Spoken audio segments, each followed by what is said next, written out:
Para a gente entender melhor tudo isso, né, Elisa, há pouco a gente falava aqui de São Paulo, que teremos um dia mais ameno, Rio de Janeiro também, 26, 28 graus, mas o fato é que nós chamamos a atenção aqui no início para o frio desta semana. Há uma perspectiva, né, de temperaturas mais baixas nessa semana. A gente vai conversar agora, ao vivo, com a Doris Palma, meteorologista da Clima Tempo. Bom dia para você, Doris. Bem-vinda à CNN. É um fim de semana de temperatura mais agradável, mas a gente tem que manter o casaco à mão, Doris. Bom dia para você. Olá, Nonato. Muito bom dia. Bom dia também, Elisa, e a todos que nos assistem. Olha, esse padrão de temperaturas um pouco mais altas, ele justamente antecede a chegada de uma frente fria, viu? Então, para quem gosta de calor, aproveitem esse final de semana, pois os ventos eles vão mudar de direção, agora eles vão soprar de forma um pouco mais quente, por isso as temperaturas vão ser bem mais altas. Tanto em São Paulo, quanto no estado do Mato Grosso do Sul, Rio de Janeiro, Minas Gerais e também sobre o estado do Paraná. Então teremos um final de semana aí bem mais agradável do que o início da semana, onde tivemos temperaturas baixíssimas. Esse padrão, esse rápido aumento nas temperaturas, ele se chama pré-frontal, padrão pré-frontal, que justamente antecede a chegada de uma frente fria prevista para alcançar o Brasil entre segunda, terça e também na próxima quarta-feira. Mas por que exatamente a gente tem esse momento dessa antecedência do frio, chegando esse calorão nas nossas vidas? E, Doris, a nossa saúde que lute, né, com essa oscilação toda de temperatura, que hora não sabe se sai de casaco, hora não sabe se deixa o cachecol para trás, de repente está quente, aí vai para a sombra, está frio.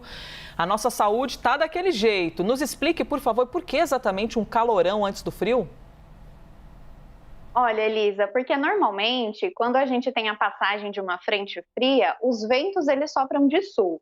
Então, as temperaturas elas caem bastante.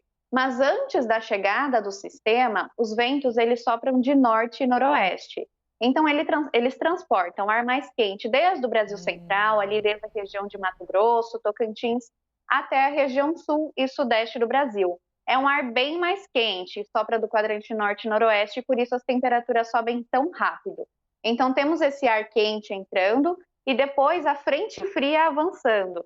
Então, quando a gente tem a chegada da frente fria, antes dela chegar, ela consegue canalizar e intensificar um pouco esses ventos mais quentes. E por isso as temperaturas sobem tanto. Mas aí o sistema passa e novamente a gente tem aquela queda bem brusca nas temperaturas, Elisa. Agora, Doris, é fato que a gente vai ter aí uma possibilidade de recorde de frio, é um dos frios mais intensos dos últimos anos. Qual é a realidade desse frio que vem por aí para a gente encarar? Olha, Nonato, a gente tem sim a chegada de uma nova onda de frio aí sobre boa parte do centro e sul do Brasil. Os modelos meteorológicos, eles até preveem esse sistema faz algum tempo. Desde maio, junho, eles já indicavam esse frio ganhando um pouco mais de força no finalzinho do mês de julho e por isso essa onda de frio ela tende a ser realmente bem forte. Mas em relação aos recordes de temperatura, claro, pontualmente nós poderemos sim ter recordes de temperatura mínima, principalmente naquelas áreas mais altas, como é o caso da Serra de Santa Catarina e Serra do Rio Grande do Sul. Lembrando que a temperatura mais baixa registrada esse ano foi na Serra Catarinense, com menos 8,8 graus. Então, sim, poderemos ter recordes de temperatura pontualmente, mas essa onda de frio ela não será tão intensa, não será a onda de frio mais intensa do século, até porque ela tende a ficar mais concentrada no Mato Grosso do Sul, São Paulo, Minas Gerais e na região sul do Brasil.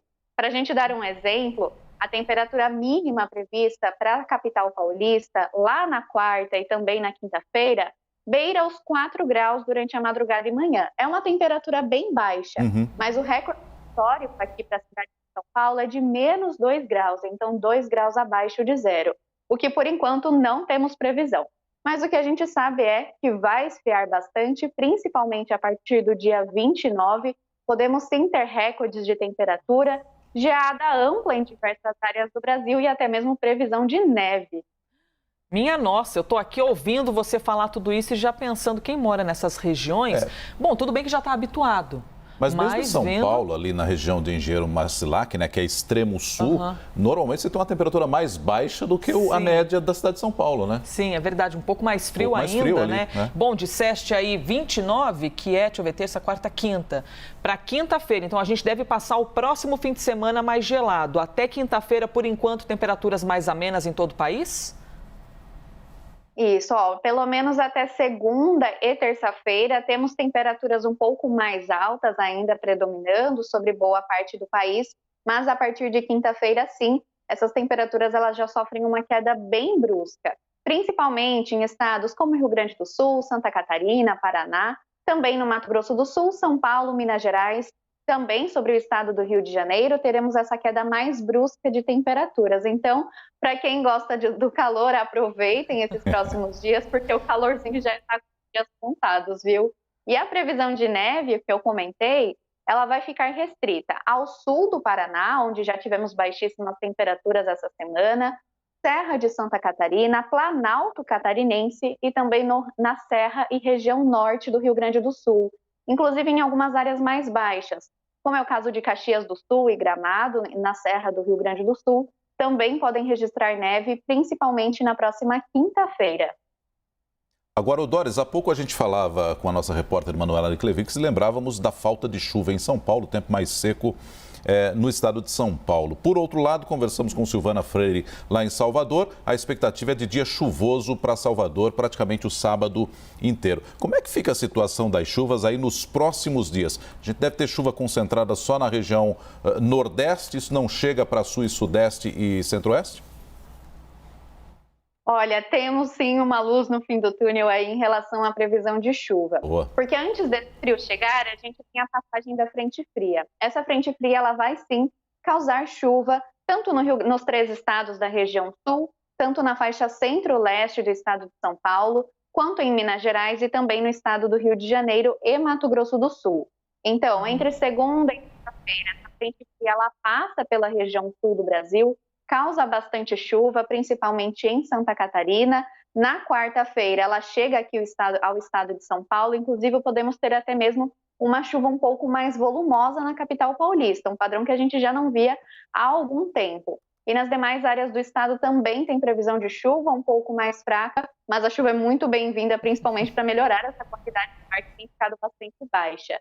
Então, entre segunda e quarta-feira, volta a chover, tanto na região sul do Brasil, quanto em diversas áreas da região sudeste e no Mato Grosso do Sul.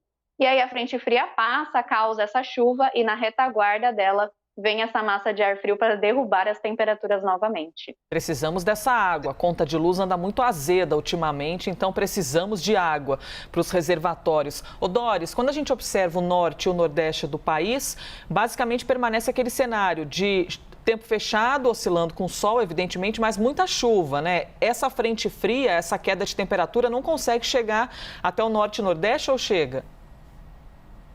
Olha, a frente fria ela vai causar sim aquela famosa friagem em algumas áreas da região norte, como é o caso do estado do Acre, Rondônia e também algumas áreas do oeste do Amazonas.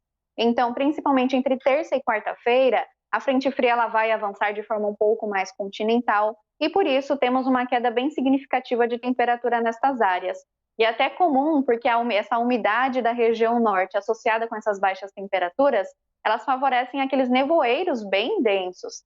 Então, entre terça e quarta-feira, teremos essa queda mais brusca nas temperaturas entre o Acre, Rondônia e oeste do Amazonas, essa formação de nevoeiros um pouco mais densos, mas para a região nordeste ainda não temos previsão de uma queda muito brusca nas temperaturas. Lógico, é bastante comum que algumas frentes frias elas avancem e cheguem até mesmo ao litoral da Bahia, mas a gente não terá uma queda tão significativa nas temperaturas quanto está previsto para o centro e sul do Brasil.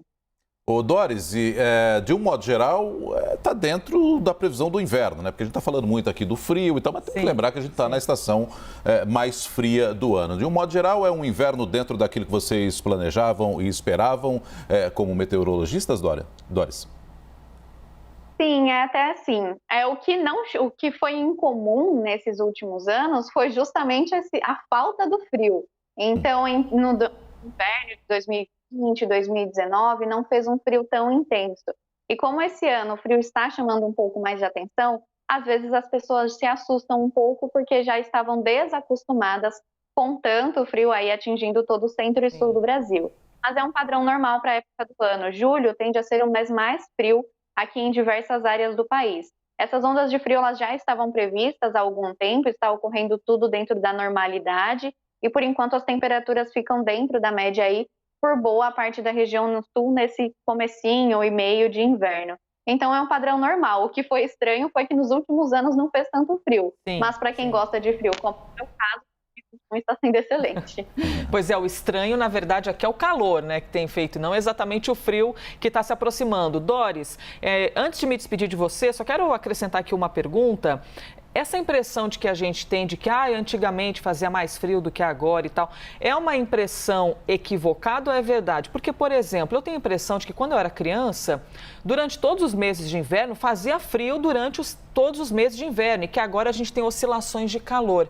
Essa é uma característica que diz respeito a uma alteração nas questões do clima e de toda a atuação do homem, né? Os efeitos da atuação do homem, as oscilações no clima, ou a gente é que tem memória curta e esquece que oscila de vez em quando mesmo? Olha, essa variabilidade, essa oscilação nas temperaturas, até mesmo na estação de inverno, ela é até comum. Então, é comum que no inverno a gente tenha dias muito quentes e dias muito frios, assim como no verão a gente pode ter ainda dias mais frios. Em relação às mudanças climáticas, para a gente ver se um padrão ele está associado ou não a mudanças no padrão de clima, é necessário a gente analisar toda uma série histórica, é um estudo bem complexo. Então, por exemplo, se a gente tem uma onda de frio muito intensa, muitas vezes as pessoas já querem saber, nossa, mas esse frio tão intenso tem a ver com as mudanças climáticas? A gente não pode analisar um caso individualmente, analisar uma série de ondas de frio, compará-las a um período de dados de aí mais de 30 anos, para saber se tem ou não relação com as mudanças climáticas. A gente sabe, o fato é, o clima está mudando. Então, muitas pessoas, nossos avós, nossos pais, nossas mães, eles percebem que antes era muito mais frio, então pode sim ter uma relação, essas temperaturas um pouco mais elevadas nesses últimos tempos, mas para a gente cravar se tem ou não relação com as mudanças climáticas, é necessário uma análise e um estudo científico bem detalhado. Mas a gente sabe que o clima está mudando e que a gente deve tomar muito cuidado e então providências aí para que evite que esse clima mude tão rápido. Doris Palma, meteorologista da Clima Tempo, muito obrigado por trazer aqui essas informações, fazer a gente se preparar já para esse frio, principalmente sul e sudeste, na próxima semana. Um bom dia para você. Um ótimo dia para você. Muito obrigada pelo convite e até mais.